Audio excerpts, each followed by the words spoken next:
तो एक तरफ बूस्टर डोज वाला बजट का इंतजार है किसानों से लेकर इंडस्ट्री को, तो दूसरी तरफ आम आदमी क्या उम्मीदें रख सकता है? टैक्स को लेकर क्या कोई कटौती कर सकती है? अभी तक जो एग्जेम्पशन लिमिट का स्लैब है टैक्स स्लैब का, वो 2.5 लाख तक अगर आप कमाते हैं तो आपका एग्जेम्पशन होगा टैक्सेस से। क्या ये लिमिट बढ़ाकर सरकार 3 लाख तक कर सकती है? बहुत सारी उम्मीदें हैं टैक्स के फ्रंट पर। क्या हो सकता है, आइए आपको दिखाते हैं इस रिपोर्ट में। महंगाई का हाल ये कि देश में 9 महीने से थोक महंगाई दर 10% के ऊपर। आम आदमी की घटी हुई कमाई का हाल ये कि सबसे गरीब 20% भारतीय परिवारों की सालाना आय भी 5 साल में 52% घट गई। बेरोजगारी का दर्द ये 4 महीने में देश में बेरोजगारों की तादाद 3 करोड़ 18 लाख पता चली। तब क्या जो लाख दुखों की एक दवा है, क्यों न टैक्स घटाए वाली तर्ज पर सरकार बजट में राहत देगी?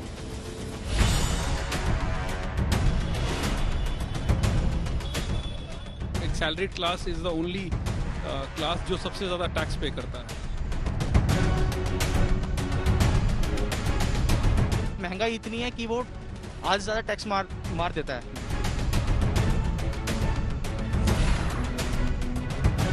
कि हम भी अपना टैक्स भरते हैं, जितने भी लोग हमारे जितने भी बाकी भाई लोग हैं वो सब टैक्स भरते हैं, तो वो जस्टिफाई होना चाहिए। काफी दिन हो गए, एटीसी का लिमिट बढ़ाना चाहिए। अगर इनकम टैक्स में कुछ रिलीफ मिलेगा तो ऑटोमेटिकली फर्क पड़ेगा लोगों को। 5 साल में सरकार बदल जाती, यहाँ तो 8 साल से सरकार ने टैक्स में कोई बड़ी राहत देश की जनता को नहीं दी। बस इतना सा ख्वाब लिए आम आदमी इंतजार कर रहा है कि वो दिन आ जाए, वित्त मंत्री कह दे कि जाओ जनता टैक्स घटा दिया, जी लो अपनी जिंदगी। काहे कि 2014 में आखिरी बार टैक्स में छूट वाली बड़ी घोषणा हुई, उसके बाद से बियाबान सूखा पड़ा। हाँ, 2018 में अरुण जेटली के वित्त मंत्री रहते स्टैंडर्ड डिडक्शन में सरकार ने राहत दी तो थी, तो जनता को मेडिकल बिल और ट्रांसपोर्ट अलाउंस से मिलने वाले 30,000 रुपए के फायदे को खत्म भी तो कर दिया था। कान टैक्स की कैंची से घुमा कर पकड़ लिया था।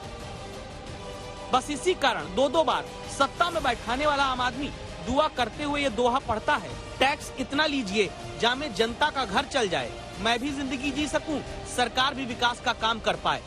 काफी दिन हो गए, एटीसी का लिमिट बढ़ाना चाहिए। स्टैंडर्ड डिडक्शन जो अभी मात्र 50,000 रुपये है, उसको कम से कम 2 लाख रुपए बढ़ाना चाहिए।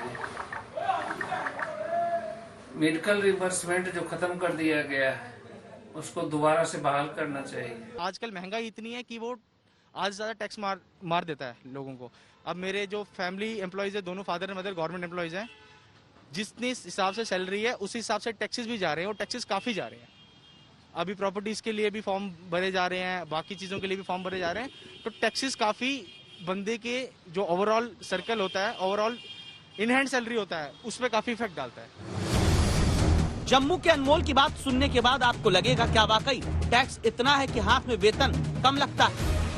अब आप ये जान लीजिए कि आम आदमी जो कमाता है उस कमाई पर सीधे 5% से 30% तक इनकम टैक्स भरता है। फिर अपनी कमाई से ही 4% का हेल्थ और एजुकेशन सेस भरता है। पेट्रोल डीजल खरीदा तो 60% पैसा टैक्स में जनता का चला जाता है। गाड़ी खरीदी तो टैक्स, गाड़ी के इंश्योरेंस पर जीएसटी, गाड़ी सर्विस कराई तो टैक्स, गाड़ी सड़क पर लेकर चले तो रोड टैक्स, टोल टैक्स, घर खरीदने की सोची तो स्टैम्प ड्यूटी पर जीएसटी, घर के लिए कर्ज लिया तो प्रोसेसिंग चार्ज, फिर उस पर जीएसटी, घर खरीद लिया तो हाउस टैक्स, वाटर टैक्स, बिजली मीटर तक पर अलग अलग टैक्स।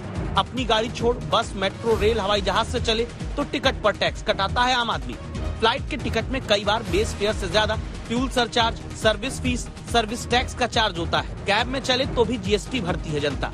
घर का राशन खरीदा तो एक सामान पर जीएसटी जुड़ी रहती है, यानी आप टैक्स भरते हैं। दाल चावल से लेकर 5 रुपए के बिस्किट का पैकेट भी बिना टैक्स के नहीं मिलता। पैसा बचाकर कहीं सेविंग में लगाने चले या निवेश किया तो भी टैक्स। निवेश का पैसा निकालने लगे तो भी जनता टैक्स भरती है। निवेश की कमाई पर short term, long term capital gain tax भरती है। बैंक एटीएम से तय सीमा के बाद पैसा निकालने पर आम आदमी सर्विस चार्ज भरता है। कुल मिलाकर कहानी है, आम आदमी को जन्म से लेकर मृत्यु तक हर बात पर टैक्स भरने का कर्म करना पड़ता है। इतने तरह के टैक्स भरने के बाद आम आदमी की सीटी बच जाती है। शालिनी अरोड़ा जैसी गृहिणियों को समझ नहीं आता पेट काट कर घर चलाएं, ये मान ले कि टैक्स भरकर देश चला रहे हैं। दाल है वो कोई भी 150 से कम की नहीं है। जो बजट हमारा 23-24 हजार तक होता था, आज वो 35 हजार तक पहुंच गया है। इस बार बजट में टैक्स में राहत की निर्मल घोषणा वित्त मंत्री करें, इसकी चाहत की बड़ी वजह में से एक है महंगाई। बजट से पहले पेश आर्थिक सर्वेक्षण में महंगाई को लेकर चिंता जताई है। दिसंबर महीने में थोक महंगाई दर ने 12 साल का रिकॉर्ड तोड़ा है। साल भर में रसोई गैस सिलेंडर 250 रूपए महंगा हुआ। बीते साल पेट्रोल डीजल का दाम 25 रूपए प्रति लीटर तक बढ़ा। खाद्य तेलों के दामों में 50% तक का छौंक लगा। महंगाई बढ़ती है तो आय और खर्च में आम आदमी के घर के भीतर असमानता आ जाती है। टैक्स लगातार भरता आ रहा आम आदमी तब उम्मीद करता है टैक्स में राहत सरकार दे। उसे टैक्स में राहत इसलिए भी चाहिए क्योंकि कच्चे तेल का दाम 7 साल के उच्चतम स्तर तक पहुंच गया है। जनता समझदार है, वो भविष्य देखना जान गई है। उसे अंदेशा है 5 राज्यों में चुनाव के कारण ही अभी पेट्रोल डीजल के दाम नहीं बढ़ रहे, वो भी बढ़ गए और टैक्स में राहत नहीं मिली, तब कैसे घर चलेगा। हमें पता है जैसे इलेक्शंस हो जाएंगे वैसे जैसे ये अभी रोड्स बनवा रहे हैं इलेक्शन से पहले, उसके बाद ये वापस से हाई होने वाले हैं। तो हमारी एक्सपेक्टेशन जो है वो है कि मिडिल क्लास इंसान इतना ही चाहता है कि नॉर्मल हमारे जितने भी रहते हैं एक्सपेंसेस वो नॉर्मल ही जाए, क्योंकि हम भी अपना टैक्स भरते हैं। जितने भी लोग हमारे जितने भी बाकी भाई लोग हैं वो सब टैक्स भरते हैं, तो वो जस्टिफाई होना चाहिए। ये नहीं कि जो अमीर लोग हैं वो अपना टैक्स चुराते हैं, बट उससे भी कोई फायदा नहीं होता। गवर्नमेंट को पैसा नहीं मिलता तो वो रेवेन्यू बढ़ाने के लिए पेट्रोल के प्राइसेस बढ़ा देते हैं, अल्कोहल के प्राइसेस बढ़ा देते हैं, तो उससे काफी मिडिल क्लास लोगों को काफी प्रॉब्लम होती है। अमीर आदमी को रिबेट मिल जाती है, गरीब आदमी को सब्सिडी। मिडिल क्लास आदमी देश का टीवी देखता रहता है कि बजट में इस बार टैक्स वाली छूट आएगी, फिर निराशा हाथ लगती रही। यही कारण है एक बड़े ऑनलाइन सर्वे में 74% जनता की बहुमत से राय है कि आयकर में छूट बजट में दी जाए, टैक्स के स्लैब को रिवाइज किया जाए। 11% जनता चाहती है पेट्रोल डीजल के दाम में सरकार टैक्स और घटाए। 11% जनता ये भी चाहती है कि जीएसटी काउंसिल से बात करके जरूरी आइटम पर टैक्स की दरों में कमी लाई जाए। एज ए वर्किंग क्लास हम तो ये चाहेंगे कि हमें थोड़ा टैक्स में टैक्स की जो स्लैब्स हैं उसमें थोड़ी राहत मिले। अभी जो करंट स्लैब्स में हम एक salaried class is the only class जो सबसे ज़्यादा टैक्स पे करता है। सो हम भी चाहेंगे कि हमें कुछ टैक्स में राहत मिले जिससे हमारा भी टैक्स बचे। We end up paying 30% tax. So कुछ ना कुछ हम एटीसी में जो 1.5 लाख की जो रिबेट है हम चाहेंगे कि यार उसको बढ़ा के 2 से 2.5 लाख रुपया कर दिया जाए, थोड़ा टैक्स लिवरेज और हो।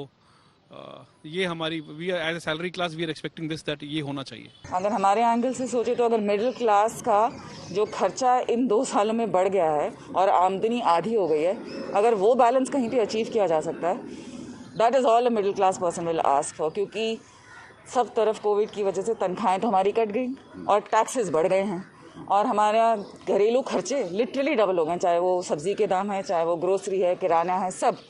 तो अगर हमें सरकार इसमें कुछ रिलीफ दे सकती है, that is all I would ask for. यानी हुआ ये कि महंगाई बढ़ी है। कोरोना काल में या तो सैलरी घटी है आम आदमी की या फिर सैलरी बढ़ी नहीं।